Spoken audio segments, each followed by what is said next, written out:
Welcome back श्रोता मी तुमची gossip girl Vaishnavi तुम्हा सर्वांचं पुन्हा एकदा स्वागत करते.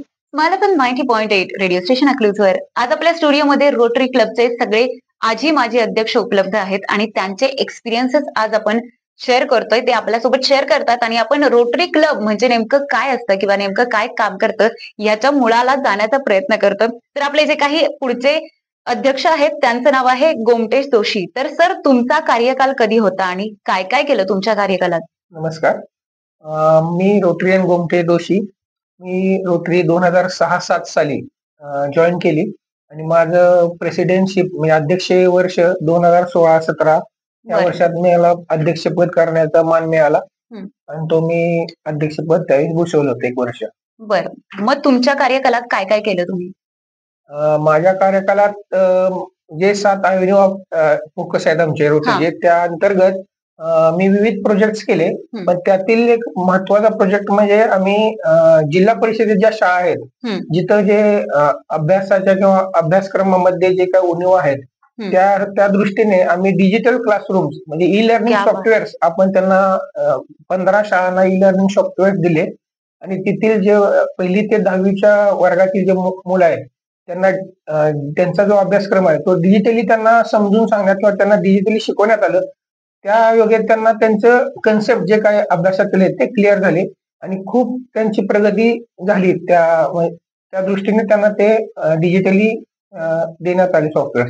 दुसरा एक म्हणजे आरोग्य आणि स्वच्छतेच्या अंतर्गत आम्ही जिल्हा परिषदेच्या शाळांमध्ये हँड वॉश स्टेशन्स म्हणजे जिथं आरोग्याची गरज आहे तिथल्या मुलांना आरोग्याबाबत जे काही आपल्याला शिकवण्याबद्दल आरोग्य कसं असावं किंवा जेवणापूर्वी आपण काय हात धुतले पाहिजेत त्यानुसार आपल्याला निरोगी राहता येईल या दृष्टीने आपण तिथे हँडवॉश स्टेशनचे आपण बसवले व त्यातून त्यांना त्या आरोग्याची गोडी लागली किंवा तिथून त्यांना आरोग्य कसं आपण मेंटेन केलं पाहिजे आपल्या शारीरिक स्वास्थ्य याबद्दल त्यांना त्याची आवड निर्माण झाली. हे 2 आमचे महत्वाचे प्रोजेक्ट आहेत. आणि अजून एक म्हणजे आम्ही आमचा जो परमनंट प्रोजेक्ट आहे आम्ही त्यावेळेस इथे आपले तलाठी कार्यालयाजवळ आम्ही एक सयाजीराजे पानपोई आणि रोटरी क्लब अकलूज यांच्या माध्यमातून एक थंड पाण्याची सोय, शुद्ध आणि थंड पाण्याची सोयीसाठी आम्ही ते पानपोई आम्ही तिथं हे केलेले आहे.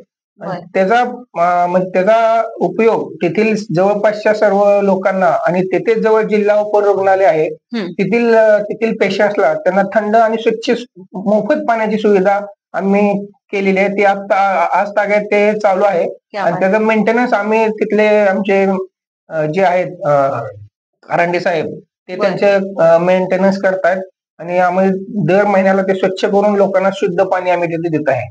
क्या बात आहे. खूप महत्वाचे उपक्रम आहेत. म्हणजे जरी छोटे छोटे म्हटलं ना तरी ते तितकेच महत्वाचे आहेत.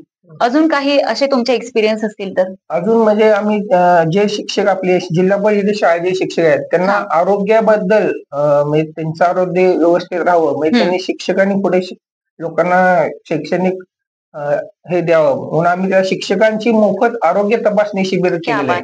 मग त्यात त्यांचा ईसीजी त्यांचे जे कार्डियक प्रॉब्लेम जे आहेत ते चेकअप करून त्यांना योग्य मार्गदर्शन करून ज्यांना गरज आहे ट्रीटमेंटची त्यांना आम्ही ते ट्रीटमेंट मोजक्या दरात आम्ही उपलब्ध करून दिलेलं आहे. त्यामुळे त्यांना काही काही लोकांना माहित पण नव्हतं आपल्याला काय हे आहेत आपले प्रॉब्लेम्स आहेत ते त्यांना तिथं क्लिअर आहे. कोणाला बीपीचा त्रास आहे, कोणाला हार्टचे रिलेटेड काय प्रॉब्लेम आहेत. जे शिक्षक म्हणजे खेडेगावातील जे शिक्षक आहेत त्यांना ते तेवढं अजून ते त्या रिलेटेड नाहीत आरोग्याबाबत. तर त्यांना आम्ही ते त्यांचं मोफत तपासणी करून देऊन त्यांना आम्ही त्यांचं ते काय असेल ते रिपोर्ट्स दिले. तिथून त्यांना त्यांनी पुढची जे काही त्यांचे हे आहे प्रोसेस ते त्यांनी केलेली आहे. क्या बात आहे. म्हणजे मला वाटतं भारतीयांचा हाच प्रॉब्लेम आहे की आपण तपासणीच करत नाही. आरोग्य तपासणी मला वाटतं किमान वर्षातून एकदा करायलाच हवी आहे प्रत्येकाने. आणि या जे काही सरांनी त्यांचा एक्सपिरियन्स शेअर केला त्यावरून मला वाटतं की आता इथून पुढे तुम्हीच आवाहन करा की दरवर्षी करत जा म्हणून श्रोतांना. हो, दरवर्षी प्रत्येकाने किमान 6 महिन्यातून आपण 40 वर्षाच्या पुढील लोकांनी आरोग्य तपासणी केलीच पाहिजे. ज्या तर आपल्याला आपल्या शरीराबद्दल काय शरीरात चालू आहे ते समजू शकते आणि त्यावर योग्य ते उपाययोजना करून हे घेऊन उपचार घेऊन आपण निरोगी राहू शकतो. अगदीच. तुमच्या कालखंडात तुम्हाला कोणता असा एक्सपिरियन्स आलाय जो तुमच्या गाठीशी राहिलेला आहे असं काही? असं काय नाही. आमच्या एक कार्यक्रमात माझ्या कार्यक्रमात जे रोटरी मॅरेथॉन जी झाली, म्हणजे आतापर्यंत रोटरीच्या इतिहासात पहिल्यांदाच रोटरी मॅरेथॉन झाली. बर ज्या मॅरेथॉन मध्ये आम्ही त्याचा एक टॅगलाईन ठेवली होती, रन फॉर हेल्थ. म्हणजे आरोग्यासाठी आपण पळूया, पळा. आपण पळा. तर त्या अंतर्गत आम्ही अकलूज आणि परिसरातील म्हणजे जवळपास माळशिरस तालुका सोलापूर जिल्ह्यातून जवळपास 950 लोकांनी त्यामध्ये क्या बात. पार्टिसिपेशन केलं होतं. त्यात आरोग्यमय म्हणजे 60-70 वर्षापासून पर्यंतचे लोक सुद्धा त्यात पार्टिसिपेट झाले. क्या बात. विद्यार्थी तर होतेच, शालेय हा. विद्यार्थी होतेच, पण अकलूज परिसर किंवा सांगोला, सोलापूर, इकडून टेंभुर्णी इथून सुद्धा लोक येऊन त्यात पार्टिसिपेट केलं होतं. आणि आरोग्याबद्दल आपण जी काय रन घेतली तर लोकांना तेवढी जागृती झाली आरोग्याबद्दल. त्या दृष्टीने आपण तो रन घेतला होता आणि आम्हाला चांगलं आणि भरपूर भरघोस असं आम्हाला रिस्पॉन्स मिळाला त्याबद्दल. आणि तो एक चांगला इव्हेंट माझ्या काळात झालेला आहे. ओके. आणि यावर्षी म्हणजे कसं आहे, दरवर्षी डिस्ट्रिक्टमध्ये म्हणजे आमचे जे रोटरी इंटरनॅशनल पासून जे रोटरी इंटरनॅशनल प्रेसिडेंट आहेत त्यांचा पण कार्यकाल 1 वर्षाचा असतो. म्हणजे खालू प्रत्येक क्लब पासून ते रोटरी इंटरनॅशनल पासून जे काही पदाधिकारी आहेत त्या प्रत्येकांचा कार्यकाल हा 1 वर्षासाठीच असतो. दरवर्षी प्रेसिडेंट, सेक्रेटरी आणि बोर्ड ऑफ डायरेक्टर हे चेंज होत राहतं. म्हणजे प्रत्येकाला स्वतःचा सर्वांगीण विकास करण्याचा सर्वांना संधी मिळते आणि त्यातून प्रत्येकाने आपला सर्वांगीण विकास व आपले वक्तृत्व कौशल्य डेव्हलपमेंट केली जाते आणि टोटली फुल डेव्हलपमेंट एका पर्सनॅलिटी डेव्हलपमेंट प्रत्येकाचं या माध्यमातून होत असतो. आणि जसं प्रेसिडेंट सेक्रेटरी आहे तसंच असिस्टंट गव्हर्नर एक अशी पोस्ट आहे जे डिस्ट्रिक्ट गव्हर्नर म्हणजे जे जिल्ह्याचे जे प्रांतपाल आहेत, जे मुख्य असतात ते जिल्ह्याचे प्रांतपाल, त्यांच्या अंडर जे असिस्टंट गव्हर्नर्स आणि डिस्ट्रिक्ट कमिटी असते. तर यावर्षी असिस्टंट गव्हर्नर होण्याचा मान मला यावर्षी मिळालेला आहे. त्यामुळे मी यावर्षी असिस्टंट गव्हर्नर आहे. आणि जिल्हा प्रांतपाल जे असतात, जे डिस्ट्रिक्ट गव्हर्नर असतात, त्यांच्यासोबत त्यांचा आणि प्रत्येक क्लब मधला एक दुवा म्हणून त्यांना समजलं जातं असिस्टंट गव्हर्नरला.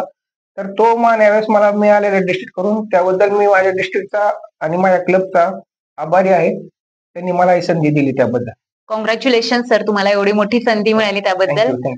तुमचे जे काही एक्सपिरियन्स आहेत ना त्याच्यावरून मला एक गोष्ट जरा समजली की रोटरी क्लब हे फक्त लोकांसाठी काम करत नाहीये, तर ते त्याचे प्रत्येक मेंबरचा काहीतरी पर्सनल ग्रोथ व्हायला पाहिजे, सर्वांगीण विकास व्हायला पाहिजे. म्हणजे फक्त समाजाचाच नाही तर स्वतःचा सुद्धा काहीतरी विकास व्हायला पाहिजे, अशा पद्धतीने आपलं रोटरी क्लब हे काम करत असतं. तर थँक्यू सो मच सर. गोमटेशजी, तुम्ही आलात आणि तुमचे एक्सपिरियन्सेस शेअर केले आमच्यासोबत आणि तुमच्या कार्यकालात तुम्ही काय काय गोष्टी केल्यात ते ऐकून मला खूप छान वाटलं. आणि जो काही संदेश तुम्ही पोहोचवण्याचा प्रयत्न केलाय की कमीत कमी 6 महिन्यातून 40 वर्षांपुढील प्रत्येक व्यक्तीने हेल्थ चेकअप हे करायलाच पाहिजे, प्रत्येक 6 महिन्यातून करायला पाहिजे. मी पुन्हा एकदा अंडरलाईन करते, प्रत्येक 6 महिन्यातून करायलाच पाहिजे. आणि तरच तुम्ही तुमच्या हेल्थची काळजी घेऊ शकाल.